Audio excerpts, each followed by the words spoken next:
Leíamos nuestro pasaje que está en el libro de los Hechos, en su capítulo 10, versículo 34. ¿Sí me escuchan bien, mis hermanos? Versículos 34 al 43, que le quiero dar lectura nuevamente. Ustedes escúchenlo o síganlo su vista, ya lo leímos hace un momento, que dice de la siguiente manera. Entonces Pedro, abriendo la boca, dijo: en verdad comprendo que Dios no hace acepción de personas, sino que en toda nación se agrada del que le teme y hace justicia. Dios envió un mensaje a los hijos de Israel y anunció el evangelio de la paz por medio de Jesucristo. Este es Señor de todos. Vosotros sabéis lo que se divulgó por toda Judea, comenzando desde Galilea, después del bautismo que predicó Juan, como Dios ungió con el Espíritu Santo y con poder a Jesús de Nazaret, y cómo éste anduvo haciendo bienes y sanando a los oprimidos por el diablo, porque Dios estaba con él. Y nosotros somos testigos de todas las cosas que Jesús hizo en la tierra de Judea y en Jerusalén, a quien mataron colgándole en un madero.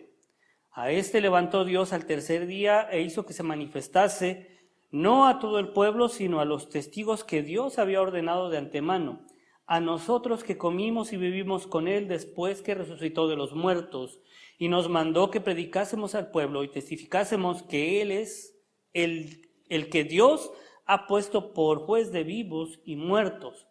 De este dan testimonio todos los profetas, que todos los que en él creyeren recibirán perdón de pecados por su nombre. Me ha pasado, hermanos, que de repente camino por las calles y veo locales donde entra un gran número de personas. Y muchas veces me pregunto de qué se tratará la reunión, por qué se estarán reuniendo en ese lugar. Hace algunos meses, aquí cerca, como una cuadra, empezaron a llegar de repente en ciertos días algunas personas y se reunían en una casa y hasta ponían una lona y pues yo pensé que era una reunión, primero pensé que era una reunión política. Luego pensé que a lo mejor había una misión de alguna congregación, porque venía gente incluso de varios lados, no eran oriundos de aquí, sino que venían en carros y creo que en alguna ocasión hasta un micro llegué a ver, ¿no? Igual y era del que lo manejaba allá, pero pues vi el micro, ¿no? Yo no sé si estaba vacío o estaba lleno. Y por más que intenté saber de qué se trataba esa reunión, pues nunca me enteré. Pero generalmente cuando vemos que un grupo de personas se está reuniendo en algún punto, tenemos la inquietud de saber el motivo por el cual se juntan. Luego quizá los vemos en ciertas actividades, pero no nos acercamos para preguntar por miedo a ser rechazados, ¿no?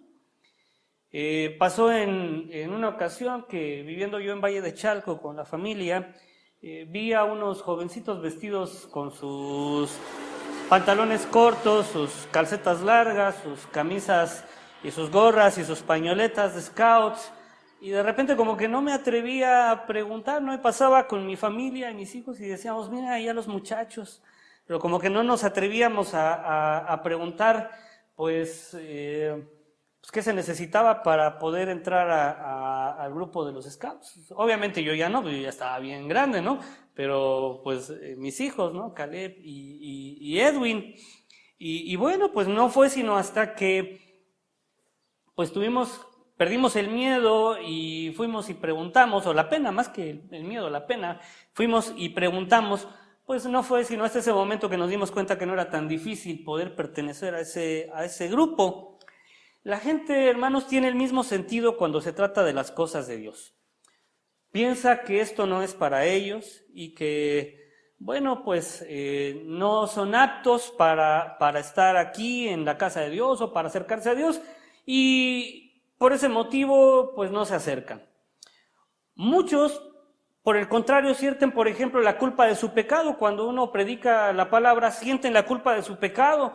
Y de hecho, incluso sienten vergüenza de lo que han hecho, pero dicen, deja que yo me limpie un poco antes de que me pueda acercar a Dios.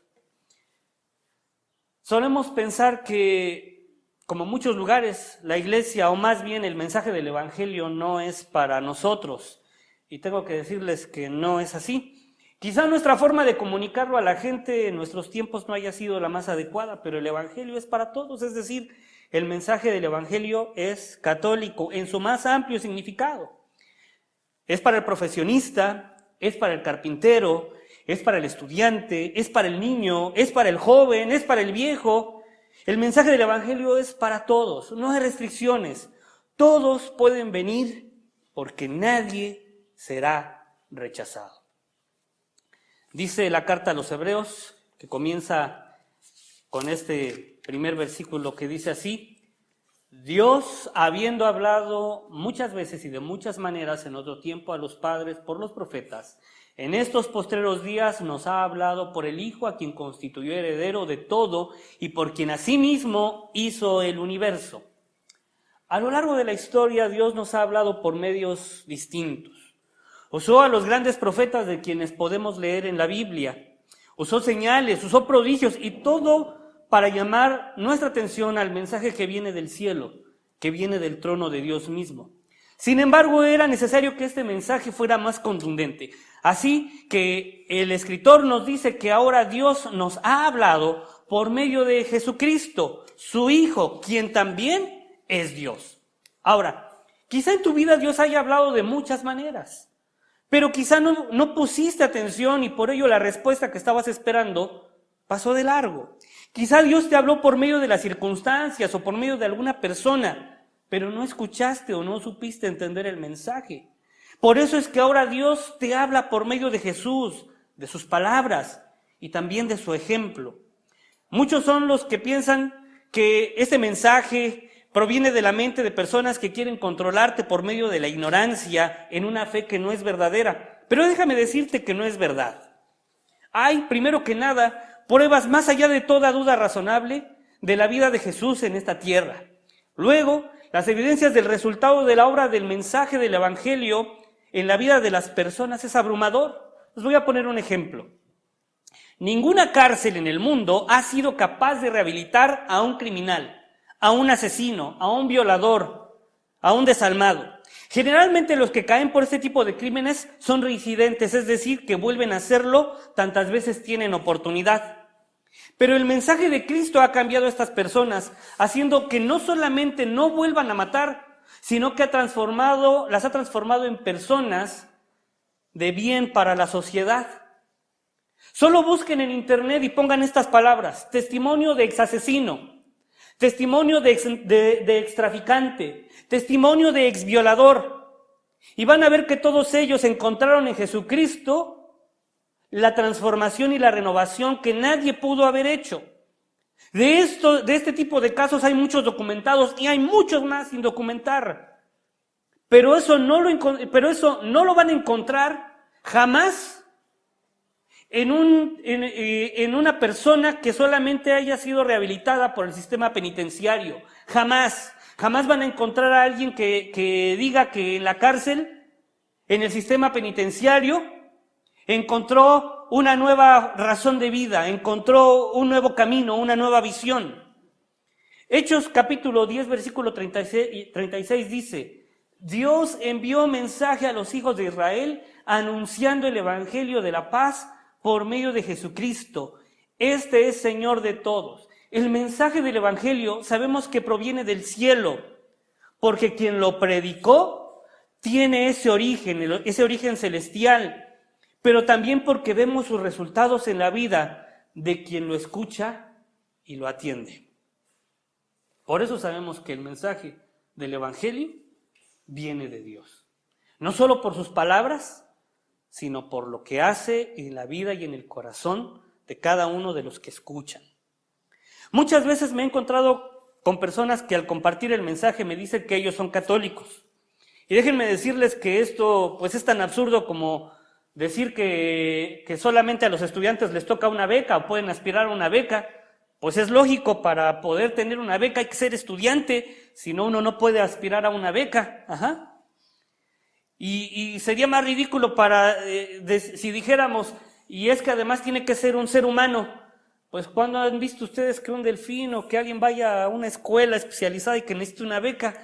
Pues no. Déjenme aburrirles con un poquito de historia.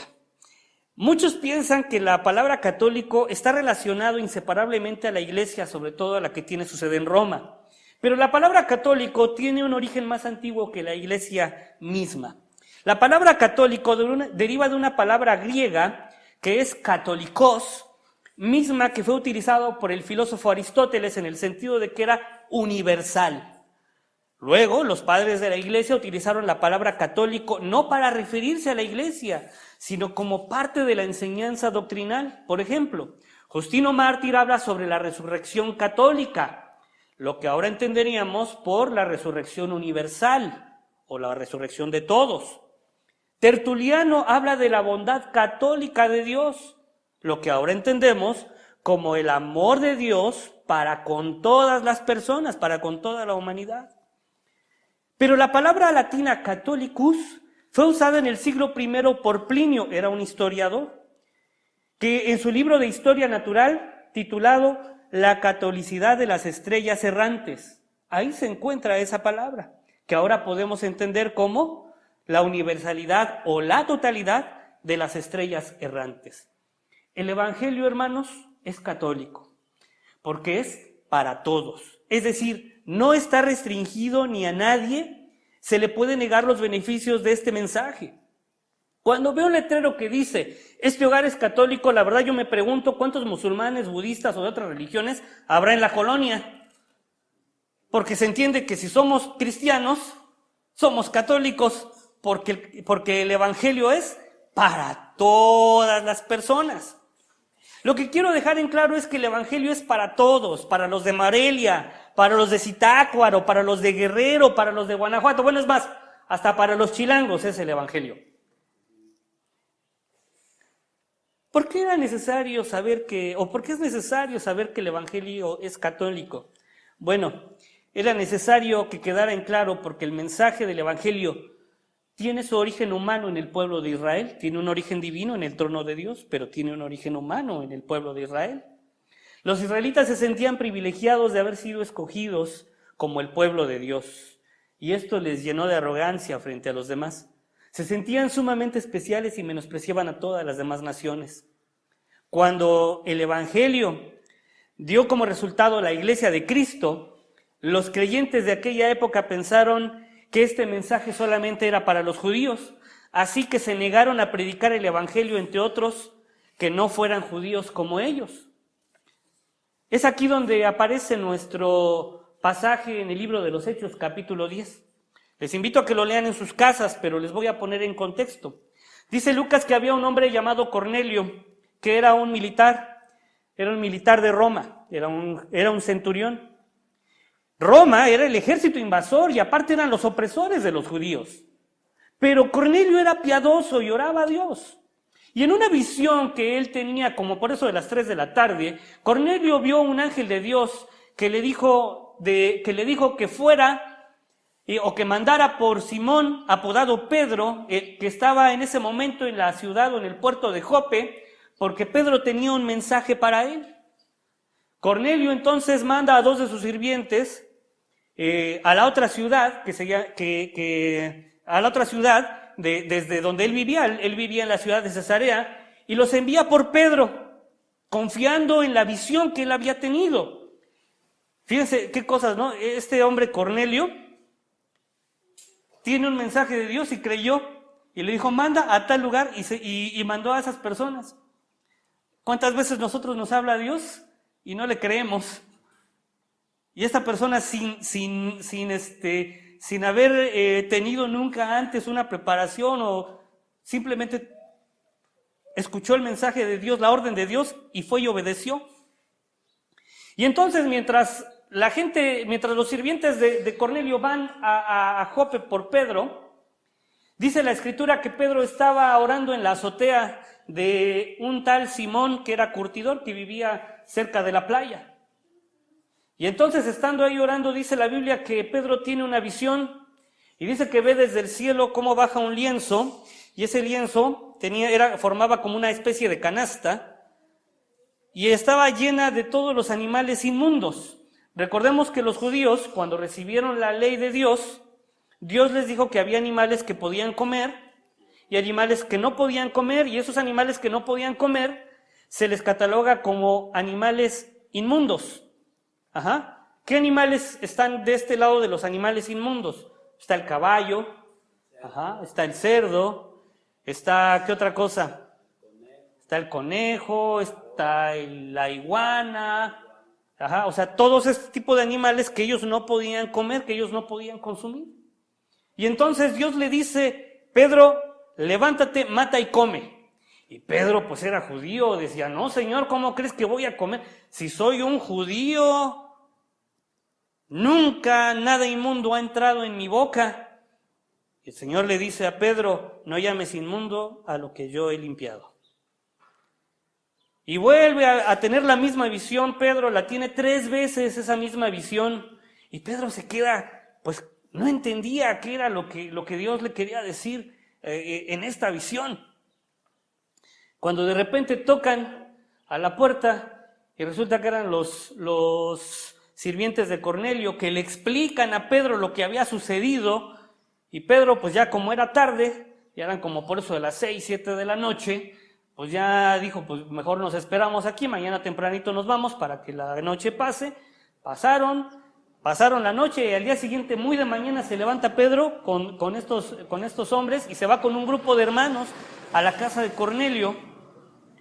Y dice la escritura que Cornelio llegó, bueno, Cornelio lo estaba esperando junto con otras personas y le cuenta lo que había pasado.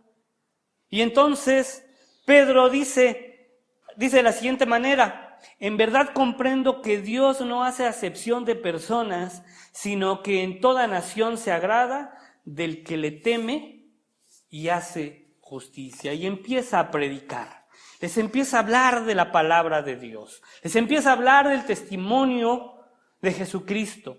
Y dice la escritura en el versículo 44 que mientras aún hablaba Pedro estas palabras, el Espíritu Santo cayó sobre todos los que oían el discurso. Quizá tú hayas orado en medio de tu incredulidad pensando que nunca llegará esa respuesta que necesitas. Quizá pienses que no eres suficiente cosa como para que Dios se fije en ti. Quizá piensas que a Dios no le interesan tus problemas, pero yo tengo que decirte que eso no es verdad. Su mensaje es para ti. Sobre todo y de forma especial es para ti, que tienes problemas que piensas que no tienen solución. Es para ti que piensas que estás en la más profunda soledad y que nadie quiere ni desea estar contigo. Es para ti que has sido rechazado por la gente por tu forma de ser o por tu forma de pensar. Es para ti que no encuentras lugar donde encajar en medio de esta sociedad. Para ti es el mensaje del Evangelio. Yo he sido enviado para decirte y testificarte estas palabras, al igual que Pedro las decía en la casa de Cornelio. Y nos mandó que predicásemos al pueblo y testificásemos que Él es el que Dios ha puesto por juez de vivos y muertos. De este dan testimonio todos los profetas, que todos los que en Él creyeren recibirán perdón de pecados por su nombre. Este mensaje es para ti. Tanto si tienes hambre de conocimiento, como si solamente tienes la necesidad de un abrazo sincero que te arrope en este momento. Hay una canción muy linda dirigida a los adolescentes que se llama Tanto. Trata de una chica que se burlan de ella sus supuestos amigos y al no tener esperanza se pregunta dónde está el amor y dice esta canción, mi corazón está hecho pedazos. Una vez más me han dicho soy un fracaso. Las personas que más quiero de mi aspecto se han burlado. ¿Habrá alguien que me pueda dar un abrazo? Y sigue la canción. Soy alguien que muchas veces he intentado ser la mejor para ver si me hacen caso. Y a pesar de mis esfuerzos yo me he dado cuenta de que no puedo vivir ya sin eso. Eso que llaman amor. ¿Dónde está el amor? Entonces el amor responde. Te amo. No importa cómo seas tú, te amo. Como tú no te imaginas, yo te amo. Te amo tanto que hasta yo di mi vida por ti. Y entra el siguiente diálogo. ¿Quién eres tú? ¿Eres real o estoy soñando? Yo soy Jesús, el creador del universo. No, no puede ser que me hayas escuchado. Acércate, que yo te he estado esperando porque te amo. Recibe mi abrazo hoy. Te amo, siempre voy a estar contigo, pues te amo. Y termina con estas palabras. Si tú me abres la puerta de tu corazón, yo entraré en él, sanaré tus heridas y perdonaré tus pecados y te daré vida eterna. ¿Aceptarás tú la invitación de Jesús y su mensaje? Cerremos nuestros ojos.